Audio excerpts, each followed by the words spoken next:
बच्चों, आप सबको भी सुबह का शुभकामना है। आज हम 10वीं कक्षा के दूसरा पाठ कश्मीरी सेब इस पाठ के बारे में अध्ययन करेंगे। बच्चों, आप सबको भी जो कुछ फलों का नाम रहे तो याद आए तो कुछ फलों का नाम बोलिए। केला, सेब, आम, संतरा, तरबूज, इस तरह आपको मनपसंद फलों का नाम बताया है। कश्मीरी सेब इसी तरह एक आपको भी मनपसंद ये फल है। इस सेब यानी सेब से एक यहाँ लेखक को क्या हुआ, उनका जीवन में इस सेब खाने से उनका मन किस तरह चटपाया था, उसके बारे में लेखक ने अत्यंत सुंदर से इस पाठ में बताया। और ग्राहकों को किसी भी वस्तु को खरीदने वक्त क्या करना है, ये सभी भी बहुत सुंदर से यहाँ लेखक प्रेमचंद्र जी ने बताया है। ಮುದ್ದು ಮಕ್ಕಳೇ, ಈಗಾಗಲೇ ನಾವು ಮೊದಲನೇ ಒಂದು ಪದ್ಯ ಮಾತೃಭೂಮಿ ಪದ್ಯ ಅಧ್ಯಯನ ಮುಗಿಸಿದ ನಂತರ ಇಲ್ಲಿ ಲೇಖಕರು ಎರಡನೇ ಒಂದು ಪಾಠ ಆದಂಥ ಕಾಶ್ಮೀರಿ ಸೇಬ್ ಅನ್ನೋ ಒಂದು ಘಟಕದ ಬಗ್ಗೆ ಅಧ್ಯಯನ ಮಾಡೋಣ। ಈ ಒಂದು ಕಾಶ್ಮೀರಿ ಸೇಬ್ ಅನ್ನೋ ಒಂದು ಪಾಠದೊಳಗೆ ಮಕ್ಕಳೇ, ವ್ಯಾಪಾರ ಮಾಡುವುದರೊಳಗೆ ನಮಗೆ ವ್ಯಾಪಾರಿಗಳು ಯಾವ ರೀತಿಯಾಗಿ ಮೋಸ ಮಾಡುತ್ತಾರೆ ಅನ್ನೋದನ್ನು ಬಹಳಷ್ಟು ಸುಂದರವಾಗಿ ಮನಮೋಹಕವಾಗಿ ಇಲ್ಲಿ ವರ್ಣಾತೀತವಾಗಿ ಲೇಖಕರು ಮಾಡಿದ್ದಾರೆ ಅಂದರೆ ತಪ್ಪಾಗಲಾರದು। ಈ ಪಾಠದ ಒಂದು ಲೇಖಕರಾದಂಥ ಮುನ್ಸಿ ಪ್ರೇಮಚಂದ್ರ ಜಿ ಬಹಳಷ್ಟು ಮನಮೋಹಕವಾಗಿ ಇಲ್ಲಿ ವರ್ಣಾತೀತವಾಗಿ ಮಾಡ್ರ। ಮೊದಲನೇದಾಗಿ ಅವರ ಒಂದು ಪರಿಚಯನ ನಾವು ಅಧ್ಯಯನ ಮಾಡೋಣ। ನಿಮ್ಮ ಒಂದು ಬುಕ್ ತೆಗೆಯಿರಿ ಮಕ್ಕಳೇ। सभी अपने किताब को लिए पुट संख्या 9, पुट संख्या 9। लेखक परिचय। मुंशी प्रेमचंद्र जी। मुंशी प्रेमचंद्र हिंदी साहित्य के कथाओं का सम्राट माना जाता है और उनकी कथाओं में दर्द रहता है और गरीबों के हालतों को बहुत मार्मिक से उन्होंने वर्णन करते हैं। इसीलिए उनका कथा में आज समाज में क्या क्या हो रहा है और सभी भी बहुत यथार्थ के रूप में लिखने वाला और लेखक है, कथाकार है। और सिर्फ मुंशी प्रेमचंद्र जी कहे तो वो गलत नहीं होता है। ये महान मुंशी प्रेमचंद्र जी का जन्म 31 जुलाई 1888 में उनका जन्म हुआ था और उनका जन्मस्थल है वाराणसी के पास लमही नामक गांव में उनका जन्म हुआ था। इनका वास्तविक नाम यानी निज नाम, उनका निज नाम है धनपत राय है। धनपत राय था उनका निज नाम। और उन्होंने पढ़ाई के बाद उन्होंने शिक्षा के विभाग में नौकरी करे थे। बचपन से ही प्रेमचंद्र जी मातृ प्रेम से वंचित रहे थे और जब बचपन में छोटा था तभी उनका माँ का देहांत हो गया था, इसीलिए मातृ प्रेम से वो वंचित था। इनका जीवन गरीबी में ही गुजरा।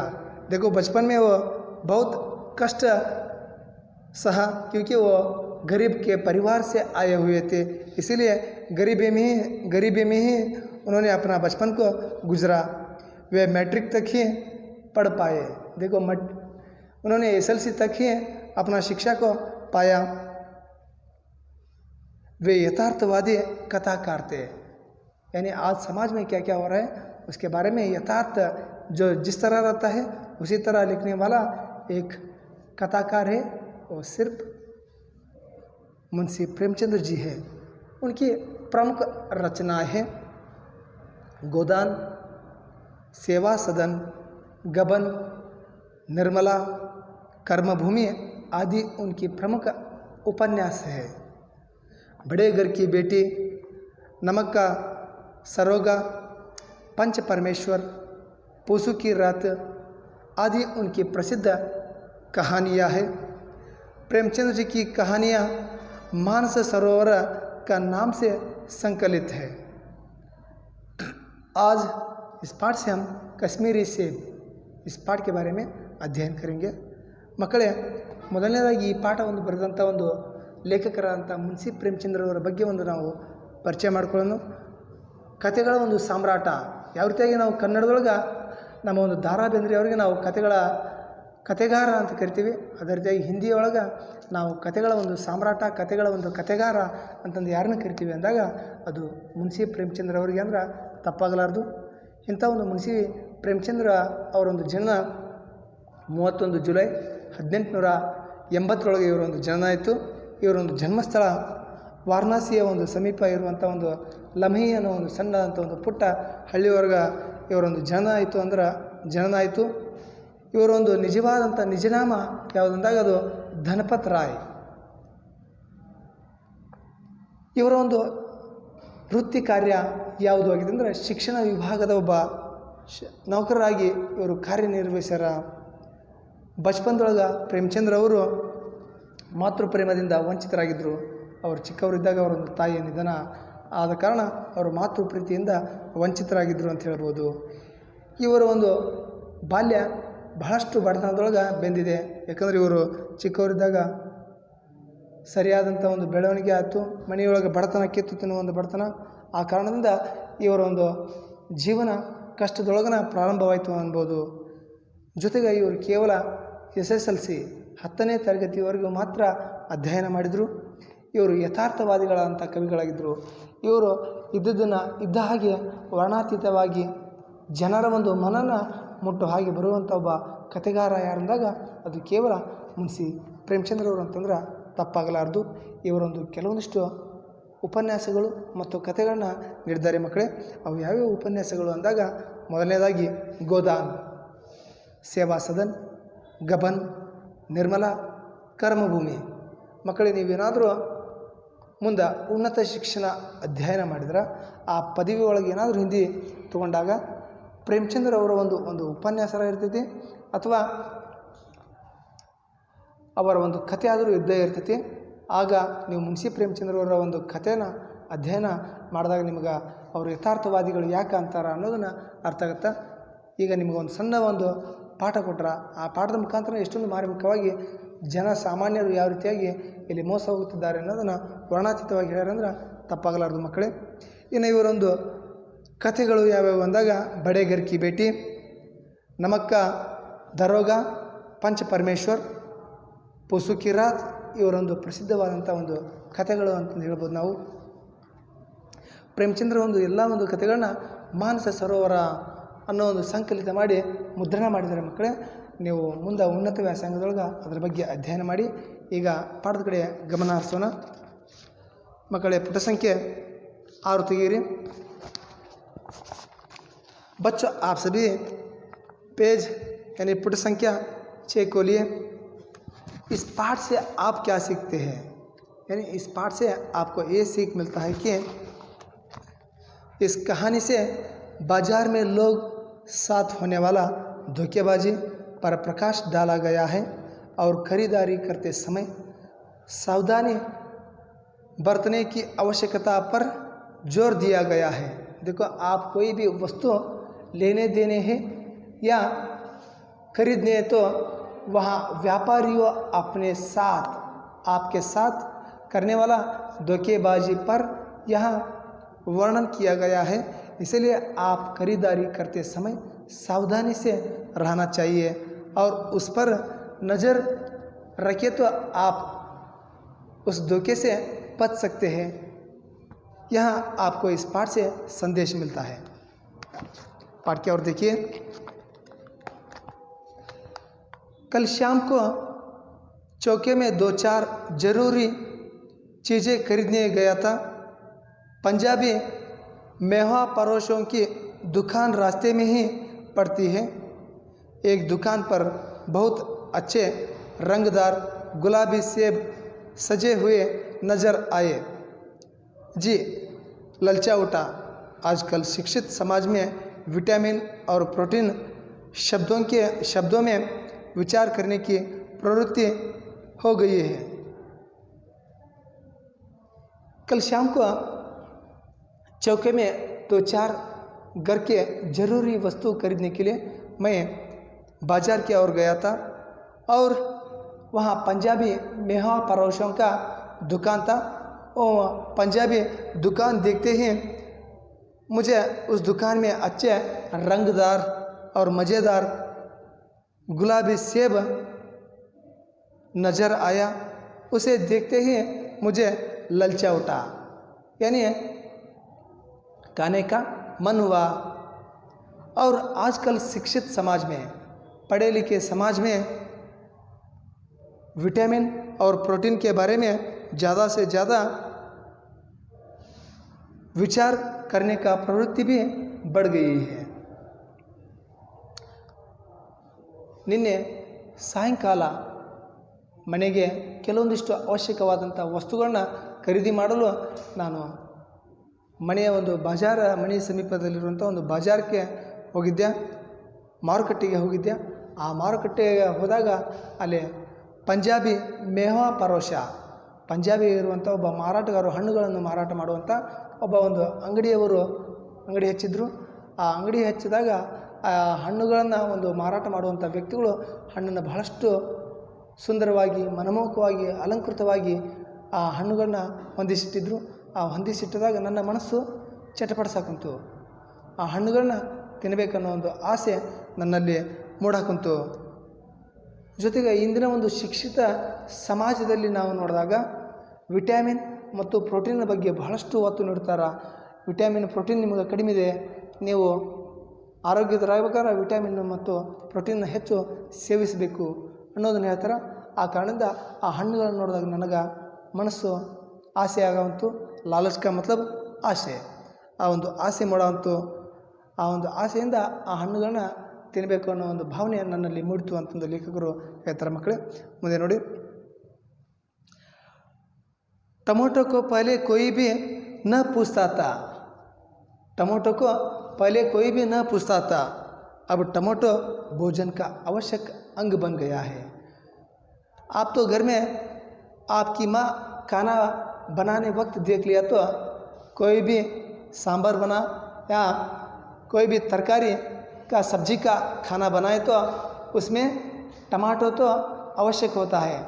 इसीलिए आज टमाटे के बिना कोई भी सब्जी या सांभर नहीं बन सकता है. आज तो टमाटो भोजन का आवश्यक अंग बन गया है. गाजर भी पहले गरीबों के पेट भरने की चीज़ थी. गाजर भी पहले गरीबों की पेट भरने का एक चीज़ था.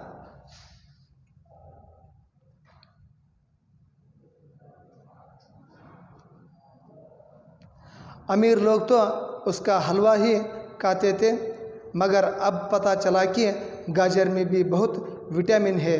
इसीलिए गाजर को भी मेज़ों पर स्थान मिलने लगा है. सेब के विषय में तो यह कहा जाने लगा है कि एक सेब रोज़ खाए तो आपको डॉक्टर की ज़रूरत न रहेगी. डॉक्टर से बचने के लिए हम नीम कौड़ी तक खाने के लिए तैयार हो सकते हैं. सेब तो रस और स्वाद में अगर आम से बढ़कर नहीं है तो घटकर भी नहीं. सेब को यहाँ स्थान मिल चुका है. अब वहाँ केवल स्वाद की चीज़ नहीं है, उसमें गुण भी है. हमने दुकानदार से मोल भाव किया और आधा शेर सेब मांगे. देखो बच्चों, वहाँ पहले तो टमाटर को पूछताछ करने वाला कोई भी नहीं है. आज तो टमाटे के बिना भोजन ही नहीं बना सकते हैं. और गाजर तो पहले गरीबों का पेट भरने का एक सब्जी था, मगर आज सभी लोग गाजर के हलवा बनाता है और गाजर के चटनी बनाता है, यानी उसका भी एक सब्जी बनाते हैं. और समाज में ये पता चला कि गाजर में भी विटामिन है और विटामिन मिलने से हम सभी उसे खाने लगा और इसलिए गाजर का भी मेज़ों पर उसका स्थान आने लगा है. और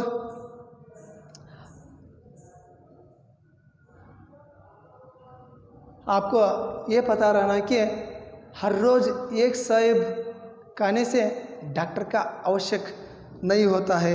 और डॉक्टर से बचने के लिए हम तो नीम कोड़ी को भी यानी नीम का फल को भी खाने के लिए सिद्ध होते हैं। इसीलिए डॉक्टर से बचाने के लिए और डॉक्टर देने वाला दवाई के लिए बचाने के लिए हम तो नीम कोड़ी खाने के लिए भी सिद्ध हो जाते हैं। इसलिए बच्चों, सेब खाने के लिए सबको भी पसंद आ गया है। और यहाँ बताता है कि सेब तो रस और स्वाद में आम से भी बढ़कर नहीं। देखो, सेब तो आम से भी रस और स्वाद में मीठा नहीं, बल्कि उसमें तो क्या है, उसमें बहुत विटामिन है और उसमें बहुत प्रोटीन है। इसीलिए हर रोज़ एक सेब खाने से डॉक्टर से बचने के लिए हम खाना है। और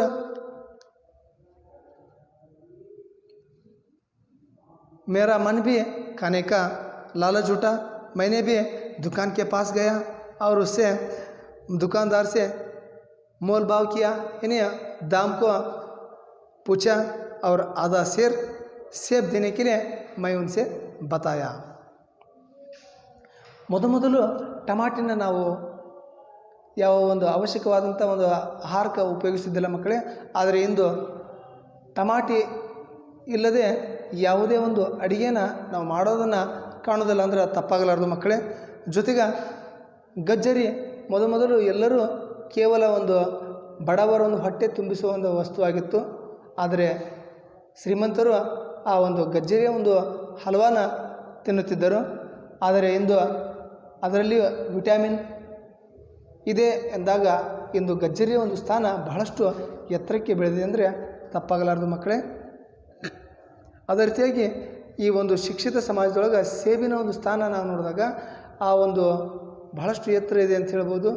ನಾವು ಡಾಕ್ಟರಿಂದ ನಮ್ಮನ್ನು ನಾವು ಸುರಕ್ಷಿತವಾಗಿಡ್ಬೇಕಂದ್ರೆ ನಾವು ಬೇವಿನ ಫಲ ತಿನ್ನಂದ್ರು, ಬೇವಿನ ಹಣ್ಣನ್ನು ತಿನ್ನಂದ್ರೂ ಸಿದ್ಧಾಗ್ತೀವಿ. ಯಾಕಂದ್ರೆ ಡಾಕ್ಟರ್ ನೀಡುವಂಥ ಔಷಧಿಕ್ಕಿಂತ ನಮಗೆ ಬೇರೆ ಒಂದು ಔಷಧಿಕ್ಕಿಂತ ಹಣ್ಣುಗಳನ್ನು ತಿನ್ನಂದ್ರೆ ನಾವು ಖುಷಿಯಿಂದ ತಿನ್ಬೋದು. ಆದರೆ ಔಷಧಿಗಳು ಕಹಿ ಆಗಿರೋದ್ರಿಂದ ನಾವು ಅದನ್ನು ಸೇವಿಸಲು ಇಷ್ಟಪಡೋದಿಲ್ಲ ಮಕ್ಕಳೇ. ಆ ಕಾರಣದಿಂದ ನಾವು ಇಲ್ಲಿ ಒಂದು ಹಣ್ಣು ತಿನ್ನಿರಿ, ನೀವು ಆರೋಗ್ಯ ಇರ್ತೀರಿ ಅಂದ್ರೆ ಖುಷಿಯಿಂದ ನಾವು ತಿಂತೀವಿ. ಔಷಧನ ಇದು ಒಂದು ಬಾಟ್ಲಿ ಔಷಧ ಐತಿ ಕುಡೀರಿ ಅಂದ್ರೆ ಮುಖ ಏನಾಗುತ್ತೆ, ಗಂಟಾಗುತ್ತೆ, ಬೇಜಾರಾಗುತ್ತೆ. ಆ ಕಾರಣದಿಂದ ಡಾಕ್ಟರ್ ಏನೋ ಹೇಳಿದ್ರು ನಮ್ಮ ಆರೋಗ್ಯಕ್ಕೆ ಸುಧಾರಣೆ ಆಗುತ್ತಂದ್ರೆ ನಾವೇನಾದರೂ ತಿನ್ನೋಕೆ ಸಿದ್ಧರಿರ್ತೀವಿ ಅಂತ ಹೇಳ್ಬೋದು. ಇವತ್ತು ಸೇಬಿನ ಒಂದು ನಾವು ಸ್ಥಾನ ನೋಡಿದಾಗ ಅದು ಸೇಬು ರಸ ಮತ್ತು ಸಿಹಿಯಲ್ಲಿ ಮಾವಿನ ಹಣ್ಣಿನ ಒಂದು ಸ್ಥಾನ ಇಲ್ಲ.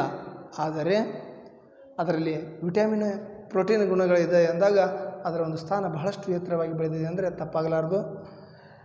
ಆಗ ನನ್ನಲ್ಲಿ ಒಂದು ಹಣ್ಣನ್ನು ತಿನ್ನಬೇಕು ಅನ್ನೋ ಒಂದು ಮನಸ್ಸಾಗಿತ್ತು. ಆ ಕಾರಣದಿಂದ ನಾನು ಅಂಗಡಿಯವನ ಬಳಿಗೆ ಹೋದೆ, ಅದರ ಒಂದು ಬೆಲೆನ ಚೌಕಾಸಿ ಮಾಡಿದೆ. ಆದ ಸೇರ್ ಒಂದು ಅರ್ಧ kg ಒಂದು ಸೇಬನ್ನು ಖರೀದಿ ಮಾಡಲು ಆ ಒಂದು ಹಣನ ನಿಗದಿಪಡಿಸಿದೆ ಅಂತಂದು ಇಲ್ಲಿ ಲೇಖಕರು ಹೇಳ್ತಾರೆ ಮಕ್ಕಳೇ. ಮುಂದಿನ ಒಂದು ಪ್ಯಾರ ನೋಡ್ರಿ ಮಕ್ಕಳೇ.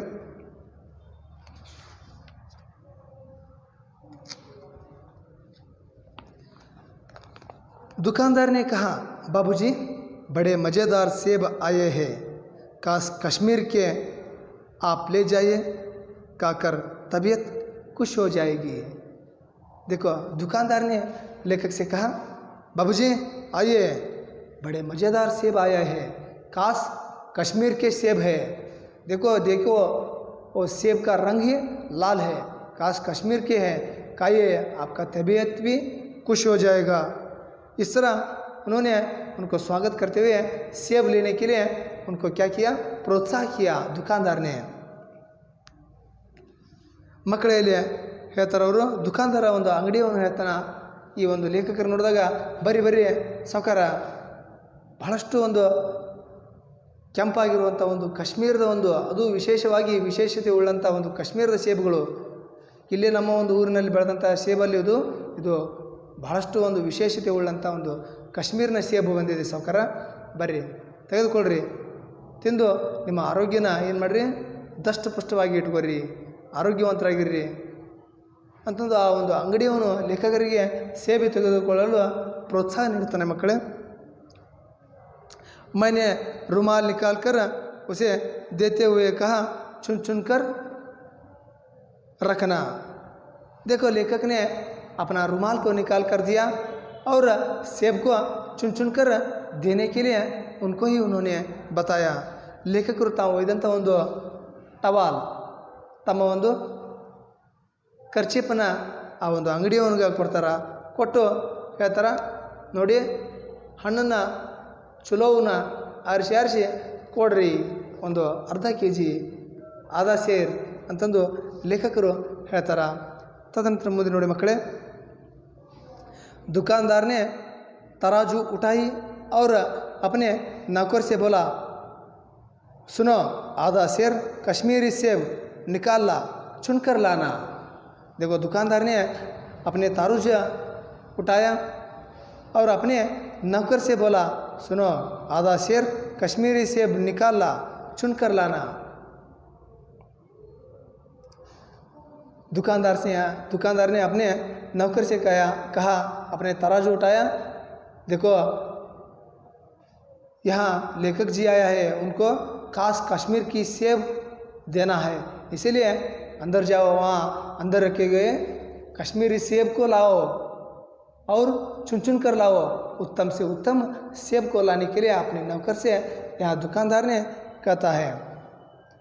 ಅಂಗಡಿಯವನು ತನ್ನ ಒಂದು ಹುಡುಗಿಗೆ ಹೇಳ್ತಾನ, ನೋಡು ಲೇಖಕರು ಬಂದಾರ, ಸಾಹುಕಾರ ಬಂದಾರ, ಹೋಗಪ್ಪ ಒಳಗೆ ಹೋಗಿ ವಿಶೇಷ ಉಳ್ಳಂಥ ಒಂದು ಕಾಶ್ಮೀರ್ ಸೇಬುಗಳನ್ನ ತೊಗೊಂಬ. ಆ ಒಂದು ಲೇಖಕರು ಆ ಹಣ್ಣು ತಿಂದು ಬಹಳಷ್ಟು ಖುಷಿ ಆಗಬೇಕು. ಯಾಕಂದ್ರೆ ಅವರು ನಮ್ಮ ಒಂದು ಕಾಯಂ ವ್ಯಾಪಾರಿಗಳು. ಆ ಕಾರಣದಿಂದ ವಿಶೇಷವಾದಂಥ ಒಂದು ವಿಶೇಷ ಉಳ್ಳಂಥ ಒಂದು ಕಾಶ್ಮೀರ್ ಸೇಬನ್ನ ಅವ್ರಿಗೆ ತೆಗೆದುಕೊಂಬ ಅಂತಂದು ತನ್ನ ಒಂದು ತಕ್ಕಡಿ, ತರಾಜು ಅಂದರೆ ತಕ್ಕಡಿ. ಮಕ್ಕಳೇ, ತರಾಜು ಬಗ್ಗೆ ನಿಮಗೆ ಗೊತ್ತಿರೋ ಹಾಗೆ ನೀವು ಏಡ್ತೊಳಗಿದ್ದಾಗ ಬಂದರ್ ಬಾಟ್ ಅನ್ನೋ ಒಂದು ಪದ್ಯ ಅಧ್ಯಯನ ಮಾಡಿದಾಗ ಆ ಒಂದು ತರಾಜು ಅರ್ಥ ನಿಮಗೆ ಅಲ್ಲಿ ತಿಳಿಸಲಾಗಿದೆ. ತರಾಜು ಅಂದ್ರೆ ತಕ್ಕಡಿ ಮಕ್ಕಳೇ.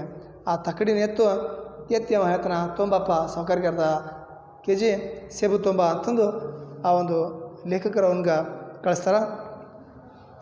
लौंडा 4 सेब लाया, दुकानदार ने तौला, एक लिफाफे में उन्हें रखा और रुमाल में बांधकर मुझे दे दिया. मैंने 4 आने उसके हाथ में रखा.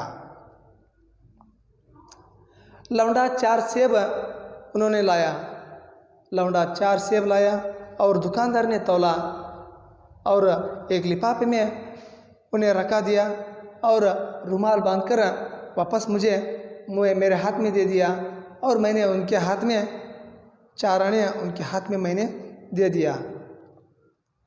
ಆ ಒಂದು ಹುಡುಗ, ಅಂಗಡಿಯ ಹುಡುಗ ಒಳಗೆ ಹೋದ, 4 ಸೇಬುಗಳನ್ನ ತಗೊಂಡು ಬಂದ. ಅಂಗಡಿಯ ಒಂದು ವ್ಯಾಪಾರಿ ಅದ ಒಂದು ತಕ್ಕಡಿನ ತೂಗಿದ 4 ಸೇಬುಗಳನ್ನ ಒಂದು ಕವರ್ನೊಳಗೆ ಹಾಕಿ ಇವರು ಲೇಖಕರು ಕೊಟ್ಟಂಥ ಒಂದು ಟವಲ್ ಖರ್ಚೀಪ್ನೊಳಗೆ ಅದನ್ನು ಕಟ್ಟಿ ಲೇಖಕರ ಕೈಯೊಳಗೆ ಕೊಟ್ಟ. ಆ ಲೇಖಕರು ಆ ಒಂದು ಅಂಗಡಿಯೊಳಗೆ 4 ಆಣೆನ ಕೊಟ್ಟರು. 4 ಆಣೆಗೆ ಮತ್ಲಬ 25 ಪೈಸೆನ ಅವ್ರು ಕೊಟ್ಟರು. ಇವತ್ತು 4 ಆಣೆ ನಾವು ಕೊಟ್ರೆ ಏನೂ ಸಿಗಲ್ಲ, ನಮಗೂ ಗೊತ್ತಿದೆ. 1 ರೂಪಾಯಿ ಕೊಟ್ಟರು ಇದು ನಡೆಯೋದಿಲ್ಲ, ನಮಗೆ 5 ಗಟ್ಟಿ ಕೊಡ್ರಿ, 10 ನೋಟ್ ಕೊಡ್ರಿ ಅನ್ನೋ ಒಂದು ಮಕ್ಕಳನ್ನ ನಾವೀಗ ಕಾಣ್ಬೋದು. घर आकर लिफाफे जो का त्यों रख दिया. रात को सेब या कोई दूसरा फल खाने का कायदा नहीं है, फल खाने का समय तो प्रातः काल है. घर आकर लिफाफे जो तो त्यों रख दिया. देखो मैंने जो दुकानदार ने मुझे एक लिफाफे में बांधकर और मेरा दिए गए रुमाल में बांधकर उन्होंने दिया, और सेब को वापस मैं घर लेकर आया और उस सेब को एक जगह मैंने रख लिया. रात सेब या दूसरा फल को खाने का समय नहीं होता है और फ़ायदा भी नहीं होता है. कोई भी फल खाए तो वो प्रातः काल का मतलब है सुबह खाने से ज़्यादा विटामिन प्रोटीन मिलता है. इस तरह बताया. ಮನೆಗೆ ಬಂದ್ಯಾ, ಆ ಒಂದು ಅಂಗಡಿಯವನು ಕೊಟ್ಟಂಥ ಒಂದು ರುಮಾಲಿನೊಳಗೆ ಕಟ್ಟಿದಂಥ ಒಂದು ಹಣ್ಣುಗಳನ್ನ ಒಂದು ಸ್ಥಳದೊಳಗಿಟ್ಟೆ ರಾತ್ರಿ ಒಂದು ವೇಳೆ ನಾವು ಯಾವುದೇ ಒಂದು ಹಣ್ಣನ್ನು ತಿಂದಾಗ ಆ ಹಣ್ಣು ಬಹಳಷ್ಟು ನಮಗೇನಾಗಲ್ಲ, ಅದರಿಂದ ಲಾಭ ಆಗೋದಿಲ್ಲ. ಹಣ್ಣನ್ನು ಏನಾದರೂ ತಿನ್ನಬೇಕಂದ್ರೆ ಅದು ಬೆಳಗಿನ ಸಮಯ ನಾವು ತಿಂದರೆ ಅದರಿಂದ ನಮ್ಗೆ ಬಹಳಷ್ಟು ವಿಟಮಿನ್ ಮತ್ತು ಪ್ರೋಟೀನ್ ಸಿಗುತ್ತದೆ ಅಂತ ನಾವು ಹೇಳ್ಬೋದು ಮಕ್ಕಳೇ. ಈ ಒಂದು ಮುಂದಿನ ಒಂದು ತರಗತಿಯೊಳಗೆ ಈ ಒಂದು 2ನೇ ಸೆಷನ್ ಒಳಗೆ ನಾವು ಈ ಪಾಠದ